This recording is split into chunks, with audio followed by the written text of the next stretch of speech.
Well, hello, everybody, and welcome to another episode of the New Ground Life and Leadership podcast. Today, I am joined by Jo Johnson. Jo is a clinical psychologist who specializes in MS and brain injury. She's written a range of family-related publications and is now offering psychological intervention and workplace training using the acceptance commitment therapeutic model, which is a more recent version of CBT. Jo is also a keen writer and has released several publications on brain injury for families, along with, in more recent years, turning her hand to creative writing, having published two psychological novels, Surviving Me in 2019 and more recently, Surviving Her, which Amy, my wife, read very quickly and loved. So thanks for that. Well, Jo, welcome to the podcast. Thank you for having me. Jo, that's quite an introduction. You've been a busy person over your career, involved in lots of different things. That's because I'm quite old now. So I have plenty of time. Well, Jo, I really enjoyed meeting you a couple of months or so ago in a farm shop in Sussex as we had coffee and talked about psychology and Christian faith and the work that you're involved with. And I know there's loads of things that you've been involved with and are aware of and think about that are going to help people today. I wondered, as a good place to start, something you talked about when we met was the idea of PPE for the mind, protective equipment, if you like, for our psychological well-being, and said you were using that phrase long before the pandemic popularized PPE. And why don't you maybe start by talking to us a bit about that, how you use that in your practice? Okay, well, PPE for the mind is based on acceptance and commitment therapy, which, as I think you've said, is the most, or one of the most up-to-date forms of CBT, which a lot of people will have heard of CBT. But for those people who haven't, it's cognitive behavioral therapy, which really sounds much more high level than it is. Cognitive refers to thinking, behavior obviously it refers to doing stuff. So cognitive behavioral means that your thinking and your actions are very closely entwined. So the acceptance and commitment therapy is very much along those lines. So yes, I got into ACT, as it's called affectionately by people that use it. I know perhaps about 15 years ago now, when it wasn't so well heard of. It's really creeping into many areas, including the NHS. And I think that's good. I think it's a good model of therapy for all of us flawed humans. So you can use it in everyday sense. It also is a great way of treating clinical diagnoses like anxiety and depression. So that was my starting point. I loved that model. It really helped me. It really helped me see things in a different light and work with some of my long-standing besetting sinful ways, as Christians we would describe them. And then I was chatting to a neighbour of mine who was quite senior in Hampshire Constabulary and talking about how useful this would be for training police officers who understandably are quite often quickly traumatized by the things they have to address. And so I managed to win a contract to work with them. And we wanted to do it. ACT can be used very preventatively to help people understand. Most of us don't understand that we've even got a mind. I certainly was never taught that in school. I knew very quickly I had a body. People preached to me about how I should treat my body, what my body should look like. Other people made comments on where my body fitted in terms of big, small, tall, thin. But no one talked to me about my mind.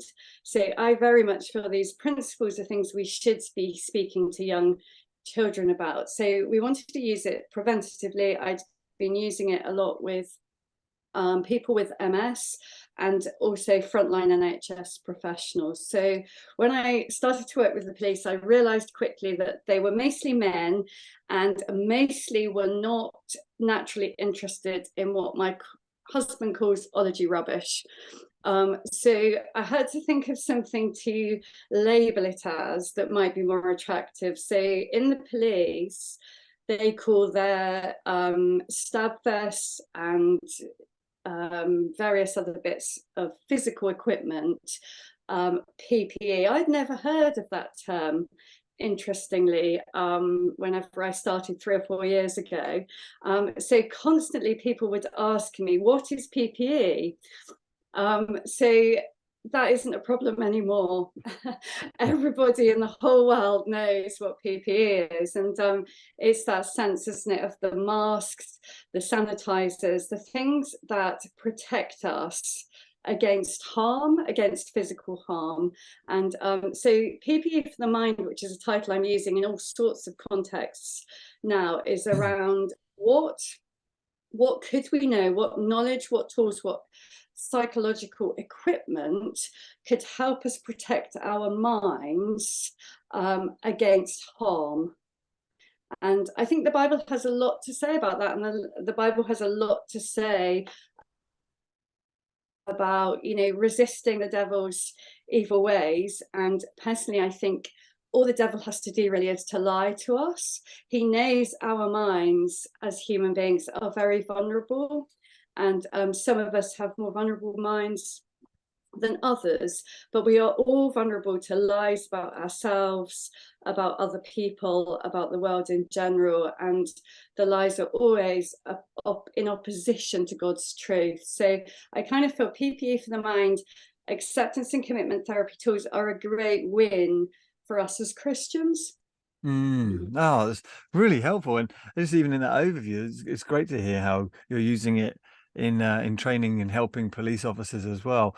So you use the language then of the lies of the enemy and talking to Christians, but obviously you wouldn't use that language in talking to the police or people who aren't believers. So what is that experience of lies that we attribute to the enemy? Is that a common human experience that, Yeah, non-Christians would, yeah. So in secular context, I would talk about mind lies still. I would talk, some people would just describe that as negative thoughts. So I think what most humans would acknowledge is the content of our minds are mostly negative. If you really face into, you know, if I put a memory stick in your head, my head, maybe even the Pope's head, or whoever we consider to be way more saintly, there would be a lot of negative thoughts and feelings coming up minute by minute. Some people aren't realizing that, but it's kind of there. So there's always a person in every PPE group that claims they have the most positive mind and they don't ever get negative thoughts. So I always wish them all the best. Personally, I would love to have a mind free of negative content. I don't see that as a popular thing. And the people that would support evolution would think that was because we've evolved to stay in group and to keep safe. I think we would see it slightly differently, but often in secular training, I will talk about the way we've been designed, the way we've been created, and I've never had anybody comment on that. So we're made in the image of God, but deeply flawed, aren't we? And vulnerable to attack. So yeah, negative thoughts, mind lies, but you know, I don't know, regular things for me is, you know, it's not fair. Already this morning I've woken up and my husband's got a rather big issue going on within the church situation, and he's taking up all the airtime. You know, we're supposed to be praying together, and my mind is being sabotaged with what about me, what about my day? You know, so it's hard, this being human, isn't it, whether we're in families or single or in churches. Unless you stay in a cave by yourself, then you are going to have enormous cascades of negative thoughts and feelings. And the devil uses that to take us off course, because the more we buy into that, the more we're going to behave in ways that are relationship damaging. So, and you know, it's a struggle within a marriage. So when you put all of us flawed humans into a church or into a work context, we're kind of really stuffed, aren't we? It's challenging. And one of the one of the things that is really helpful is to realize that a lot of this, it's just not personal. You know, the way you relate to me or I relate to you, a lot of that isn't coming from you. You know, it's coming from, you know, I meet somebody and they will have an impact on me unconsciously, and I can't help that. So, you know, if you're a woman, there's a lot of stuff about, oh my goodness, you know, she's got a nicer house than me, she's prettier than me, her children are better behaved than me, blah, blah, blah. I think, you know, a lot of men tell me that if they're with somebody that looks more manly, bigger, stronger, more of a gym body, that, you know, they experience the same kind of thing. And so a lot of what's happening when we meet other people is we are being triggered into some unconscious defensive behavior that could be quite destructive in that relationship.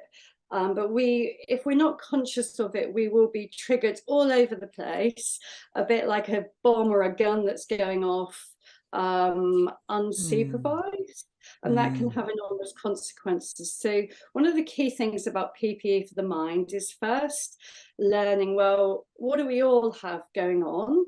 So, you know, we're all either firing off our values or we're firing off what we call among our psychology colleagues, our bottom left-hand corner, which relates to a tool called the matrix. But essentially it's around, we have inside of us thoughts, feelings, memories, emotions, and urges. You can't see what that's going on for me, and I can't see what thoughts and feelings are going on for you. And if we're not conscious of that, we can end up being triggered in quite negative ways. So one of the big things around PPE is first realizing that as a human, you have that going on. You don't have just have a body. If you have a body, you have a mind, and it's doing stuff 24/7, and there's stuff going on, and we have been wired as very young people. So a lot of our neurological software, our psychological processing has been put inside of us by our flawed parents before the age of 10 or 11. And so, you know, that's a problem. And if you're not conscious of what stuff you've got in that bottom left corner, you are going to be, other people are going to trigger that in you, and you're going to respond in defensive or offensive ways that aren't going to be helpful in any context, whether that's at work, home, or in a church context. Yeah. I mean, already, Joe, I love what you're saying, because I mean, what you're doing in part is you're putting words to experiences that everybody has, or at least, you know, and also what you're doing in doing that is you're validating experiences that we might have and saying this is common to every person, which ultimately allows us to come closer to each other, not push away from each other. Because, you know, so actually yesterday I was talking to someone we were discussing church and the challenges of being in a church community where week in, week out, you're gathering for worship, and week in, week out, you're thinking you're trying to guess what other people might be thinking about you. And some of those are positive, but a lot of those are negative. And that over time can be exhausting for people trying to belong to a church community where you're constantly second guessing what people are thinking, constantly thinking that they're judging or criticizing or critiquing you. And they may well be, but what people do, and what I've noticed, and maybe this is what we've experienced a bit post-pandemic in churches, is that because of that dynamic and the complexities of that, people withdraw from community and they try to, as you put it, live in a cave. And yet, as you said, you can't live in a cave. And in fact, even if you did live in a cave, that would create other problems for you. So, I mean, I really appreciate you kind of putting language to that and acknowledging that. But that experience then of other, you know, constantly feeling like other people are making unconscious statements and questions about you, and a response to that can be to withdraw from community. What tools could you offer to perhaps suggest that withdrawing from community is not the answer, because that's going to have different set of problems attached to it? How do you help people get to a place of acceptance commitment therapeutic model. If that makes sense. Okay. There's a Couple lot of there. things Sorry. there. A couple of things there that might be helpful for people. Firstly, mostly people are not thinking about you because they're thinking about themselves. That's a besetting human pattern. So all the time you're thinking, how is she judging the room behind me?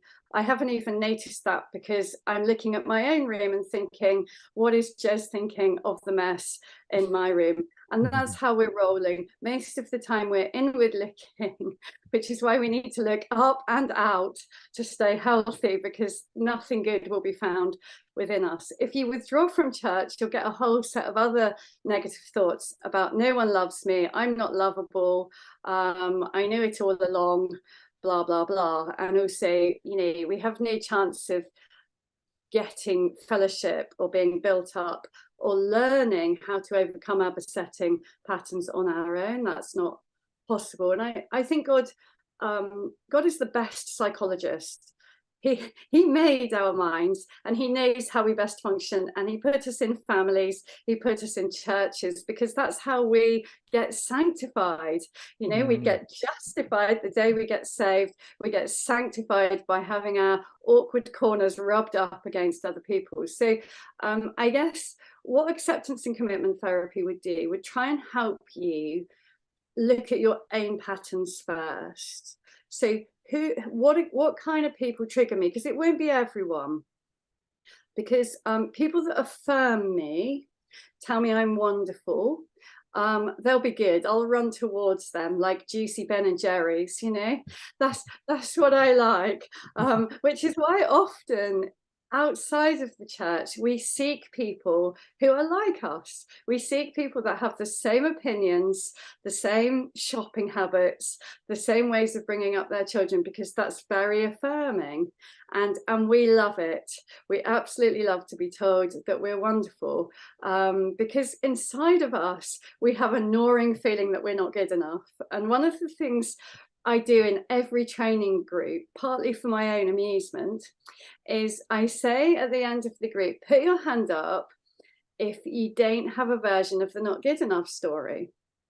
And no one has ever put their hand up. So by that, I would mean, you don't have thoughts about yourself that I'm too small, too ugly, too fat, too rich, too poor, too clever, too posh. It's astonishing. I have this privilege of seeing such a diverse range of people who are homeless and have nothing, to people who are well-known musicians, sculptors, fashion designers, who have everything from a material perspective.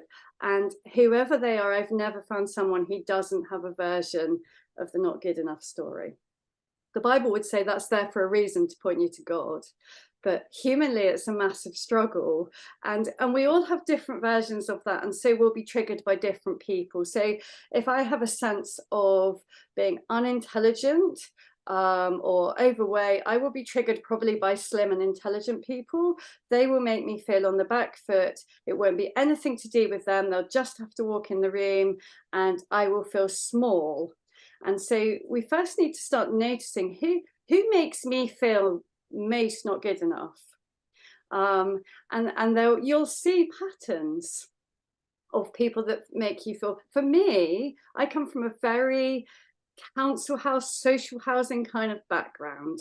I ended up in a profession where lots of people are Oxford and Cambridge educated.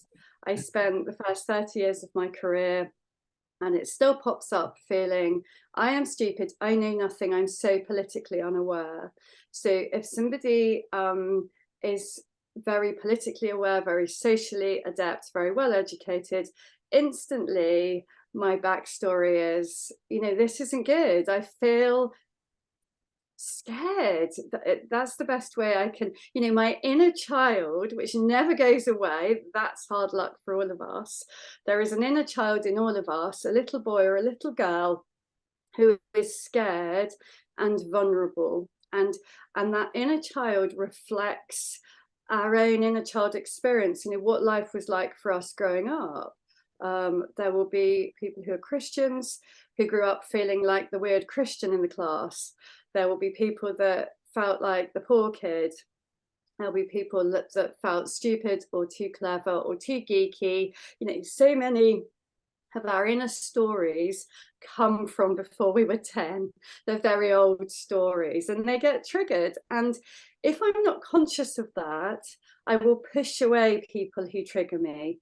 So the first thing, is simply to become conscious of that, to face into that. What do I run towards and what do I run away from? In church, out of church, what experiences, what people trigger me into feeling not good enough. And biblically we know that Jesus has addressed that. So that's our first form of defense, that we're fully known and fully loved. But it takes a long time for some people for that to sink from head to heart. And as a pastor or a psychologist, we often have to remind people of that over and over again. But we're never going to get rid of that. And an example I use in training is I'll often say to people, I can read your mind. And then some people blush, some people get very scared, because of course I can't. But then I say, if you're educated in this country, I'm going to say a sentence and I will be able to predict what comes up in your mind. So then I say, Mary had a little. Now, for most people, what's going to pop up? The word lamb. Lamb. And, can you remember consenting to learning that ridiculous nursery rhyme? Did you have capacity to learn it? Did you choose to learn it? You might even be a vegetarian and you really might hate thinking about lamb. And however, even if I said that again and you made a determined effort to think beef or vegan pie, you're still going to think lamb. And it would take a lot of effort to push that away because it's been wired into your brain. And even when you have advanced dementia, and you're sitting in a nursing home not recognizing your family, if I walk in and say Mary has a little, you will say lamb. I mean, how scary is that? Yeah. So if something as simple as that can set you up, just think how much more the world and people in it are setting you up to be triggered into certain thought patterns because of how you've been wired as a child. So many of us will have feelings of rejection, abandonment from our childhood, and people that trigger that feeling are going to make us want to punish them, push them away, avoid them, all those sorts of things. So that's the struggle. And the first way of addressing it is to be conscious of it, to acknowledge it, to talk to your friends and pastor about it, and that's liberating in itself. I've noticed around those kinds of people or around that person in my home group, they just make me instantly feel on the offensive or the defensive. They make me angry without even, when they knock the door, I feel angry. And when we have the freedom to start acknowledging this stuff, we can stop punishing ourselves for it.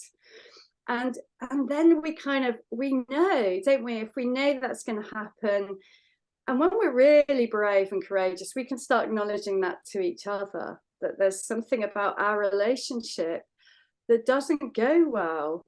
And actually, let's pray about that. Let's think about that. Let's wonder. Let's be curious about that.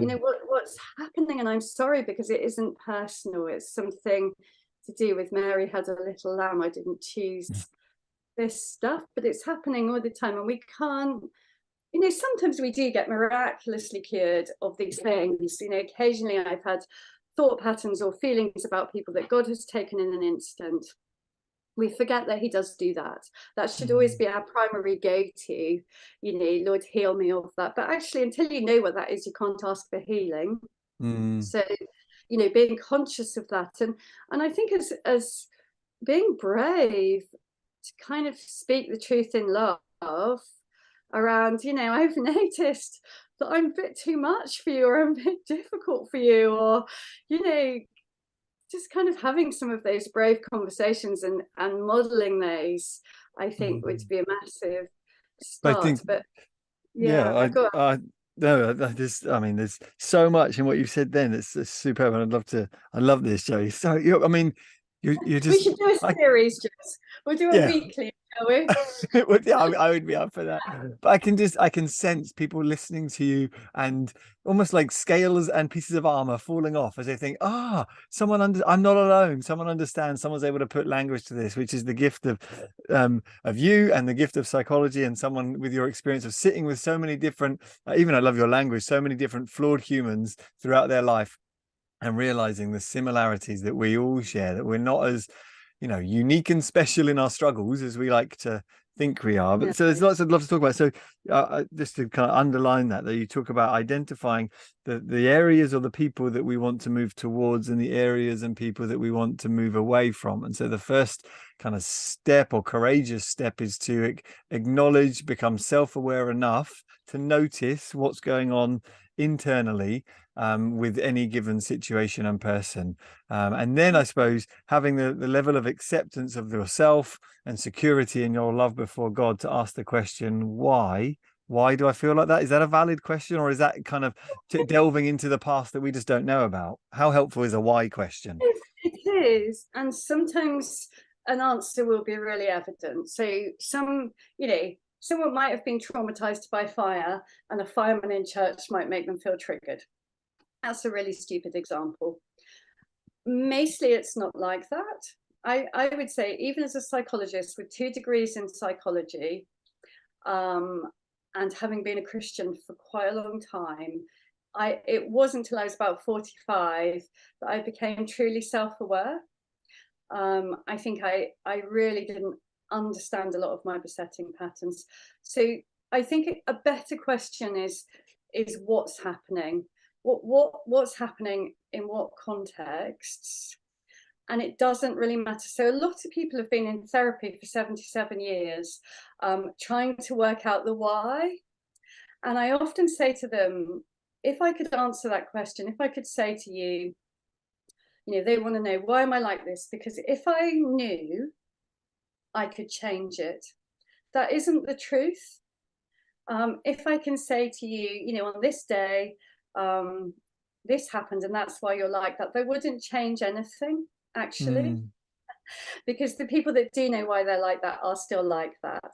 So I mm, think a better question is the what. What am I thinking? What am I feeling in these certain contexts? And really spending some time noticing that. I think another really great starting point. So the flawed human language is actually from the ACT model, which I find fascinating. So they teach us a lot to talk about us flawed humans. So even as psychologists, us flawed humans. So it's not me, the expert, and you, the mm, rubbish one. It's us as flawed humanity.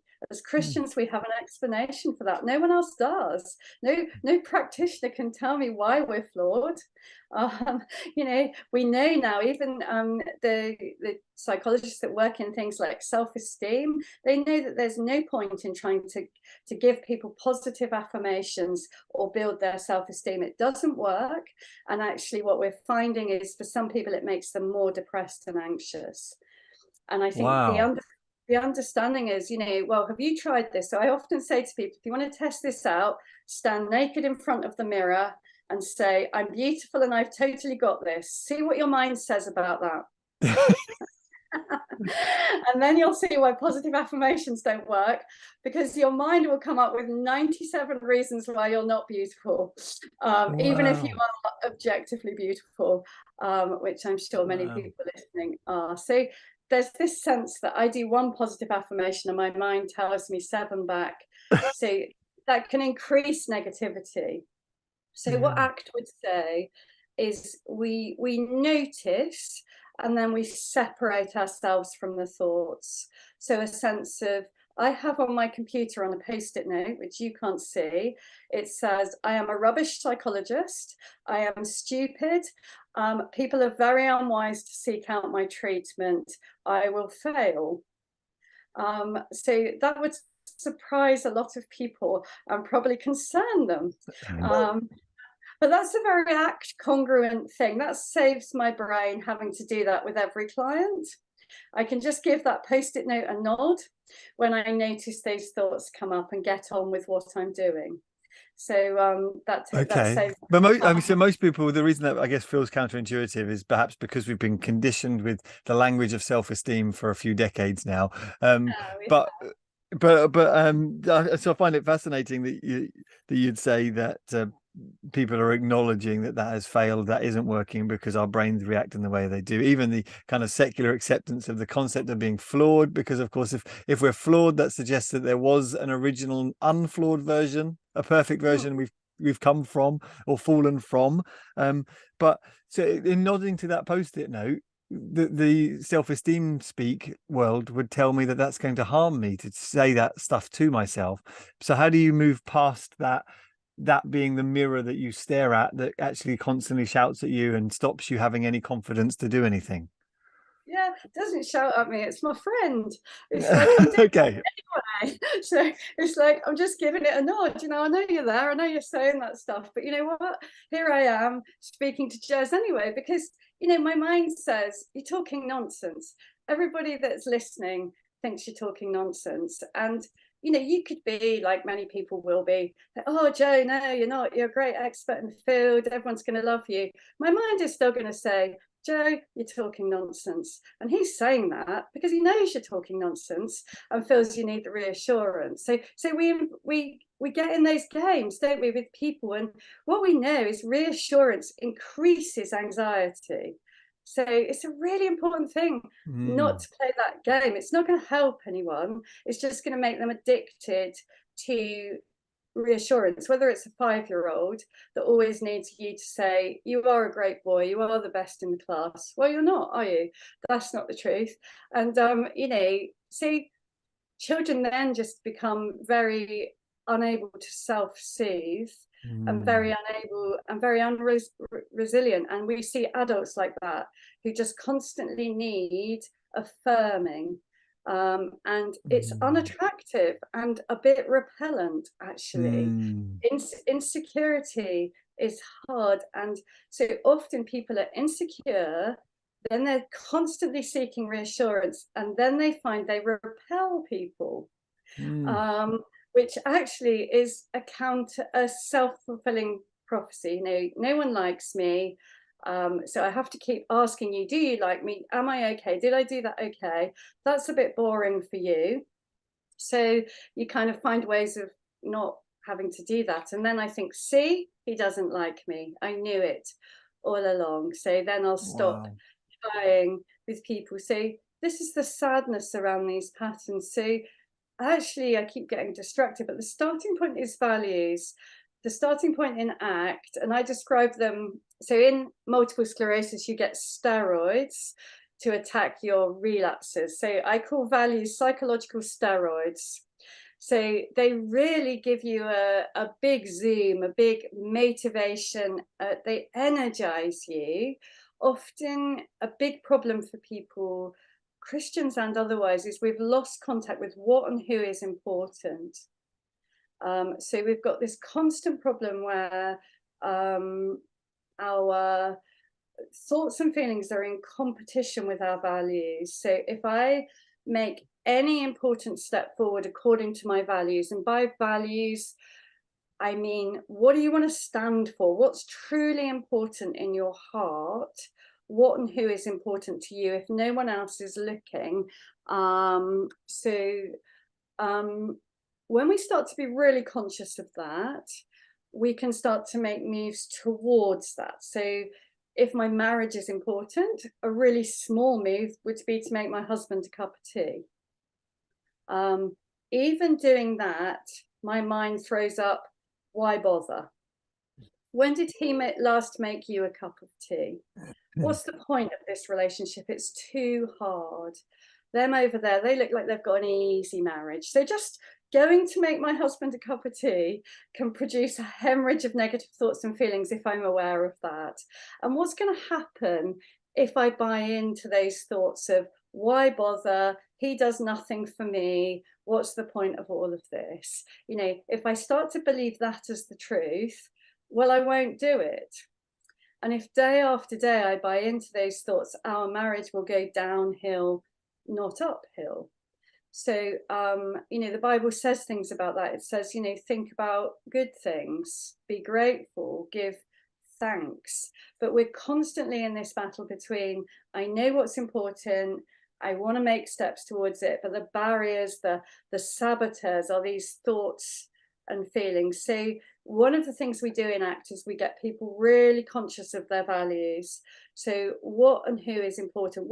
As Christians, we have another layer, which is what's important to me is what's important to Jesus. What's important to Jesus?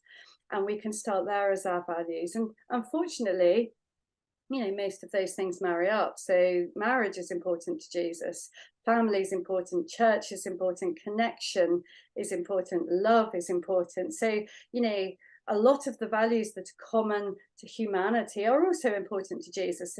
If you Google what's the top 10 values, there'll be things like kindness, helpfulness, connection. So, often they marry up, and I will often use 1 Corinthians 13 in my secular practice. People say, I don't think I love my wife anymore. What is love? Who do I love? And it's like, well, turn there. First of all, love is behavior.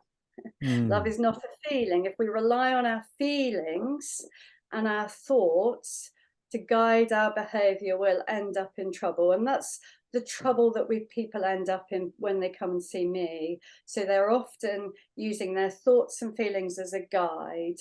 And the trouble we have with that is our thoughts and feelings are ever changing. So I woke up before my husband woke up. My thoughts and feelings were like, I'm so in love. We have such a happy marriage. Then he opened his eyes. Then he annoyed me. Then I thought, this relationship isn't working, bearing in mind we're at 7:05. So which of those thoughts and feelings do I use as my guide? I am deeply in love, or I am deeply unin love, and this relationship isn't working. Oh my goodness, what am I going to use as a guide? So when we come back to use your values as a guide, I know then that marriage and love and serving him and serving God is important to me. They are my values. So that then motivates me to move towards what's important. So the ACT principles are get in contact with your values, develop small action patterns towards them, form habits that are good. The more we do something, the easier it is to do it. So if I am constantly feeling threatened and behaving in defensive ways, and the most common form of defense, if I feel threatened by you, I put you down. So, if I feel scared or irritated, it's like, oh, that Jez bloke, he's arrogant. I can see right through him. He's superficial. He doesn't care about me. So that's the most common form of defense. And if I allow my mind to be investing in those patterns of unkindness, gossip, slandering, putting other people down, being negative, my mind will get really good at it. So that will become easier every day. It will become easier to be spiteful. And by the time I'm 85, I will be a naturally spiteful person. And of course, the opposite to that is submitting to the Holy Spirit and allowing our behavior patterns to become habitually towards our values, towards the Bible, or a secular context would be, towards our values, towards what and who's important. So ACT First does a lot of work on values. What do I want to stand for? What and who's important? And then we notice the barriers to that are thoughts and feelings. So we then teach people how to take distance from thoughts. So one of them would be, just write them on a post-it note, give them a nod when they come up. And then we teach people to sit with their feelings. So that's a massive concept. In the West, we are incredibly intolerant of distress. We hate it. So much so that we cannot allow children to lose anymore. Because, oh my goodness, we can't expose them to disappointment. If they fall over, we have to pick them up super quick. We hate it when our children feel sad or angry. We want to magic it away by reassuring them that everything is okay with the world. We tell lies. I hear parents say, of course I won't die, when a child is worried about that. That's a lie. We have to learn to show children how to sit with emotional discomfort, but most adults can't. And so then we're hugely invested in avoiding and running away from difficult feelings. And that, again, in turn, if you create in me difficult feelings, I'll run from you. So anything that evokes difficult feelings in me, I can't deal with. So ACT very much speaks into that as a barrier. So we teach people very simple ways, it's not hard, ways to notice and name is the easiest starting point. So here's anxiety. I'm talking to you, I feel anxious. I don't have to stop talking to you until I feel confident. If I did that, I would never do anything.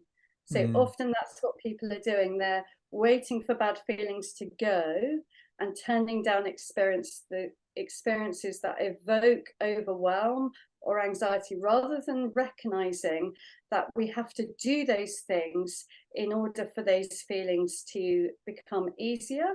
And sometimes they'll never become easier. So for me, I speak internationally on many different contexts. I still feel anxious. The musicians that I work with call that pre-performance buzz.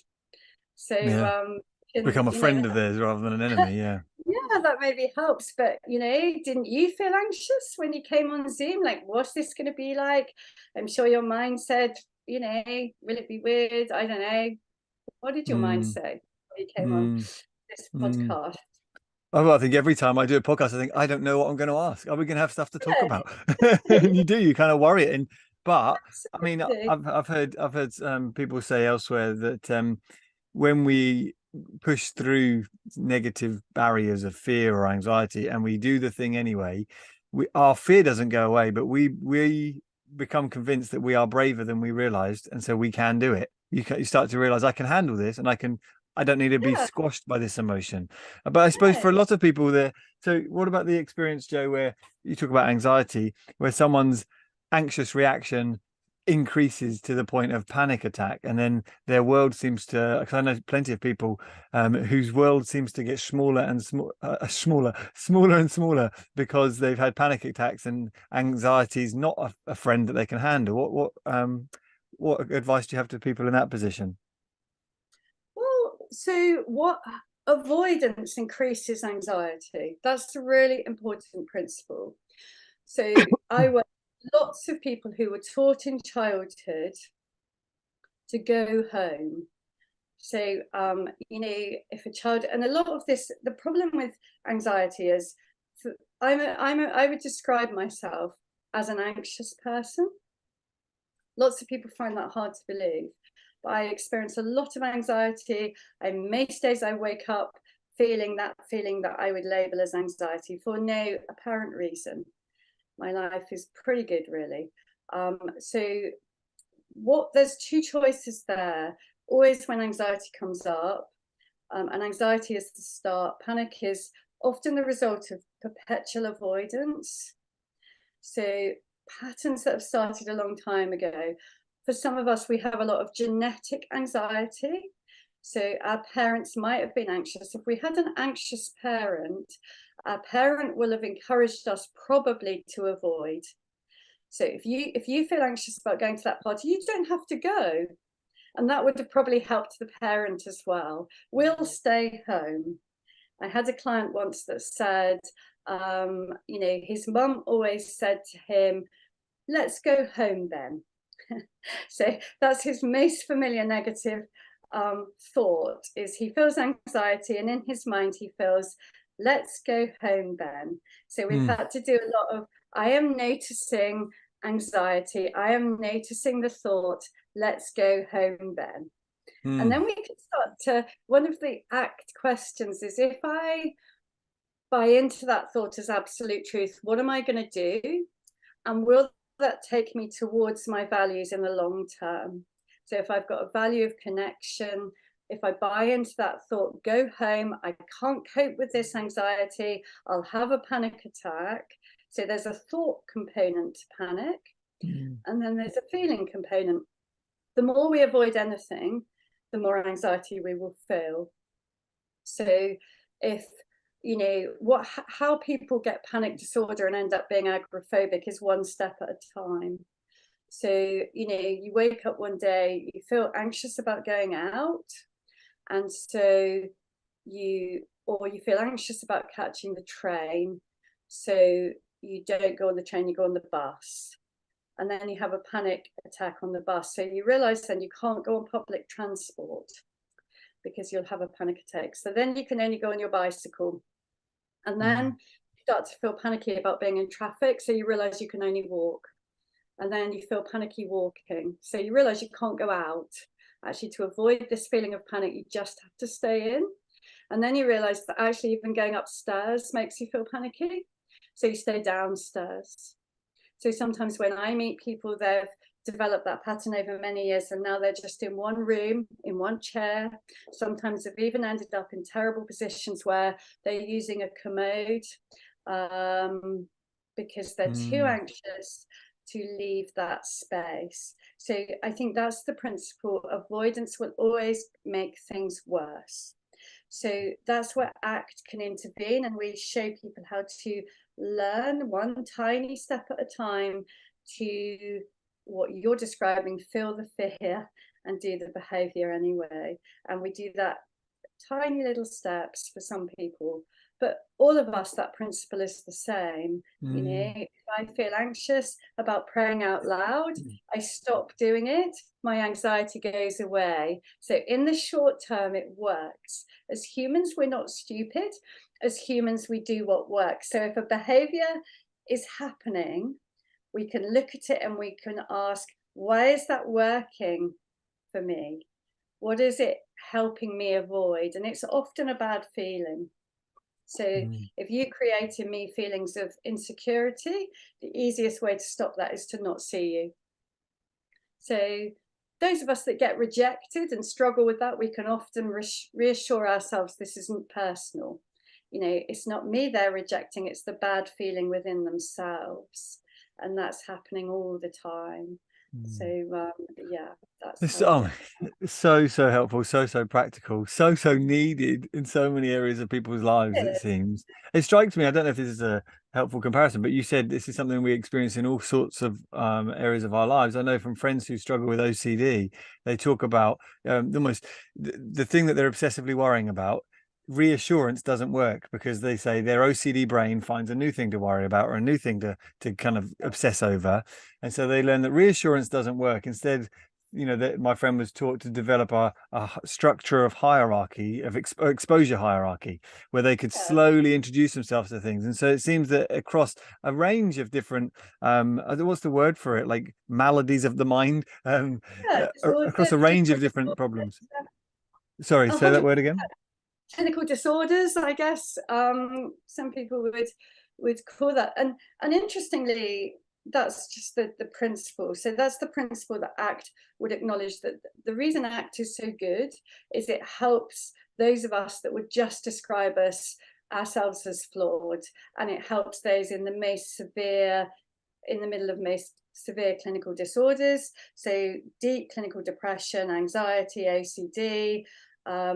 The novel that you talked about, Surviving Her, is all about the principle of how even things that look very dark on the outside, it's about emotional coercion. So the man in that novel has learned from a history of trauma and anxiety that the way to soothe his anxiety is to control other people. So all aspects of controlling behavior are rooted in trying to soothe difficult feelings in ourselves. So if you feel anxious and insecure, that's going to manifest itself in jealousy. So you'll think, I'm so worthless and useless, my wife will run off with someone else.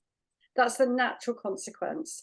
I am so worthless and stupid, she's made a mistake choosing me.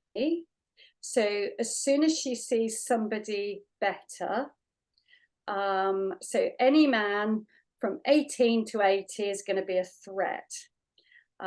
So how do you then manage those feelings of jealousy? Well, the most obvious way is to stop her going out, because that's soothing, isn't it? If she goes out, your mind is going to say she'll go off with someone else. So you start by saying, shall we have an evening in?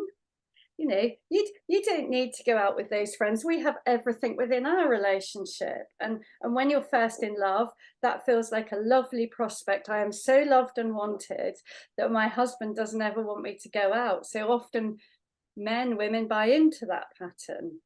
And then it grows, because patterns that are to control anxiety will always grow. Avoidance always grows. Control always grows. But, you know, control looks negative on a camera, but it's just trying to control your negative emotions. So, and then it gets bigger and bigger. And that's what the novel is about, how a man from a history of difficult feelings learns to control his jealousy and anxiety by stopping his wife. And we judge that very negatively, emotional coercion, and we should, you know, it's not ideal, but we don't judge so negatively the same outworking of that behavior in overwork. So the man that is so anxious about performance and insecure about his work performance, who stays at work 18 hours a day, works on a Sunday, never looks after his family, we don't judge him quite so negatively. We describe him as driven or successful, whereas actually he's running away from his anxiety in the same way as the emotionally coercive man, by a different behavior. Or the person that is so anxious that they've found running soothes them, or going to the gym, or overeating, or drinking too much wine, or the list goes on, OCD rituals.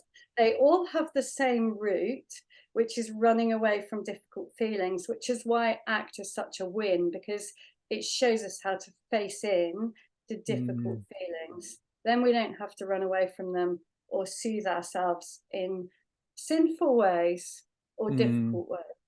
So That's really, really helpful. So we've got, I just kind of in the summary that I've kind of got in my head from what you're saying then, when it comes to understanding the ACT model, is learning to become aware of our reactions to things, accepting those reactions, and then deciding the values that we want to, or deciding what our values are and how we want to live, and then just deciding whether we listen to our thinking.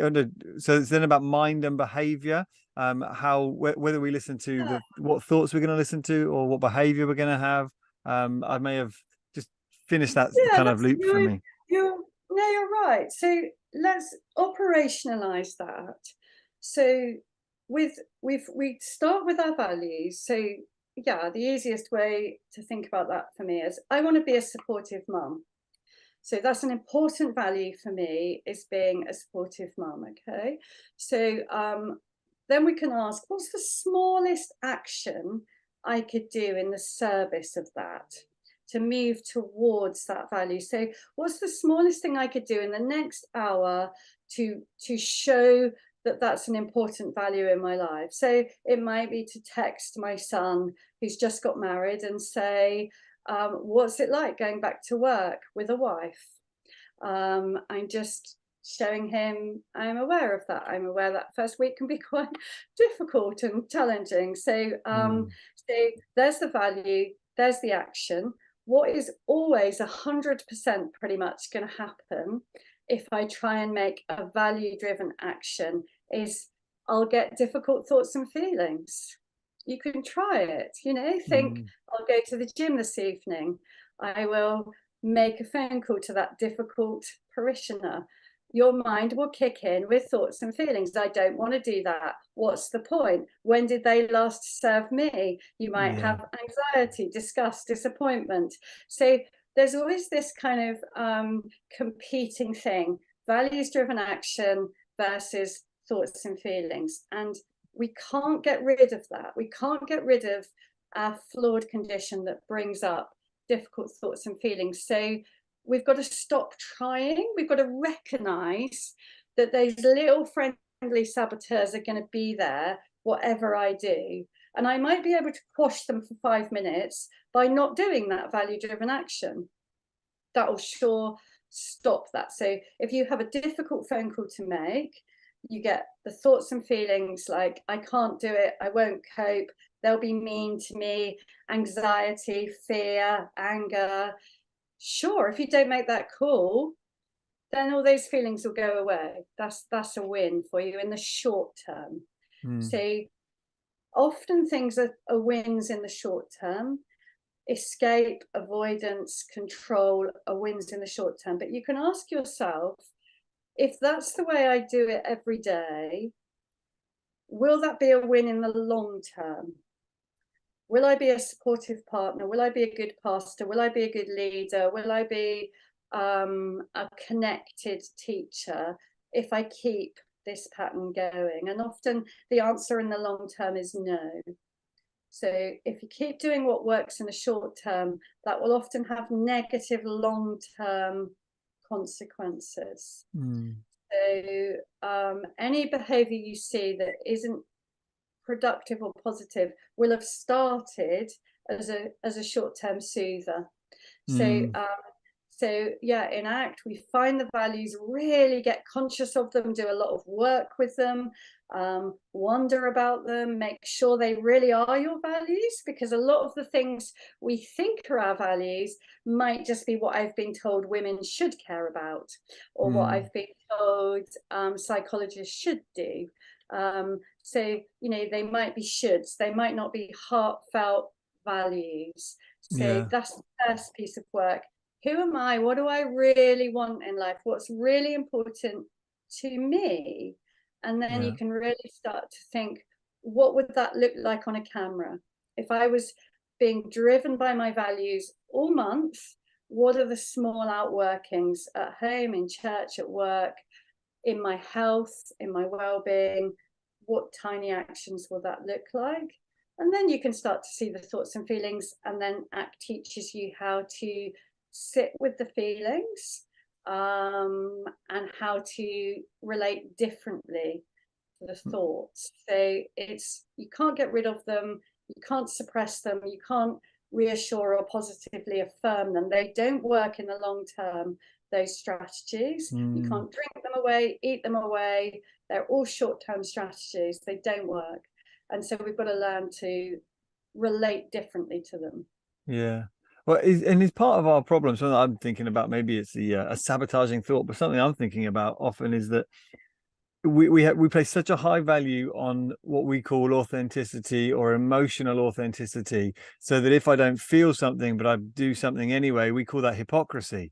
And so we have such a big problem with that as an idea. I know when I was talking to a married couple, and the man knew that to be a better husband, he needed to say more affirming things to his wife, but he also knew he didn't feel those emotions that would lead to those words. And so thought, well, I can't say that because it's just fake. We hear that from time to time. I can't do that. It's just fake. So you think having clear values overrides emotions? And that's what I hear you saying? I would start to kind of talk with him about, why is he even in the room? Why is he in the room with his wife? And I'm guessing there must be some value for him in building a marriage, overcoming some challenges. Otherwise, he wouldn't be in the room. So I would start there. So why are you in the room? Why? And I'm guessing, I don't know, could you answer for him, or, well, yeah, I think because he'd want to save his marriage. Yeah, he cares that he loves his wife and does want, yeah. Okay, so he loves his wife, he wants to save his marriage. Maybe if he's a Christian, he might want to honor God by saving his marriage. If you're not a Christian, then most people will want to have a good marriage and enjoy a good marriage. So there's the value. It's about it's about loving my wife. So then I would start to ask, well, what would that look like on a camera? When you look at men who you aspire to be like, or when you watch films where you think, yeah, that's a good husband in practice, or when you read the Bible and see that, what would that look like on a camera for you? So lots of men do not have a natural thankfulness or a natural enthusiasm. And actually, often I agree that looks a bit fakey.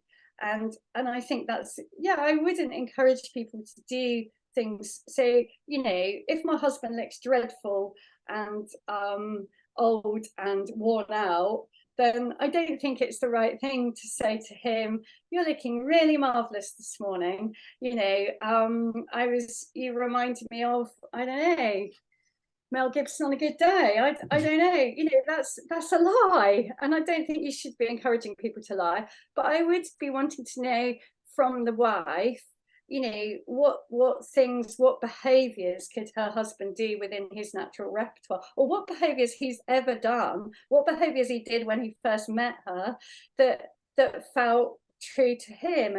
And I would just try and pick out some of that stuff, and so to say, you know, we've all got productive behaviors. So, like for me, I'm saying, you know, love for me is making a cup of tea in the morning when I don't feel like it.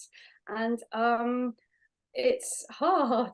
And you know, but that's me saying to my husband, I am thinking about you before I go to work. Or it might be, you know, bothering to get the milk when you're out and about, because actually, you know, you're running short, rather than expecting your wife to do it. So I think it's really breaking it down into small achievable actions, but it's being really clear about the why.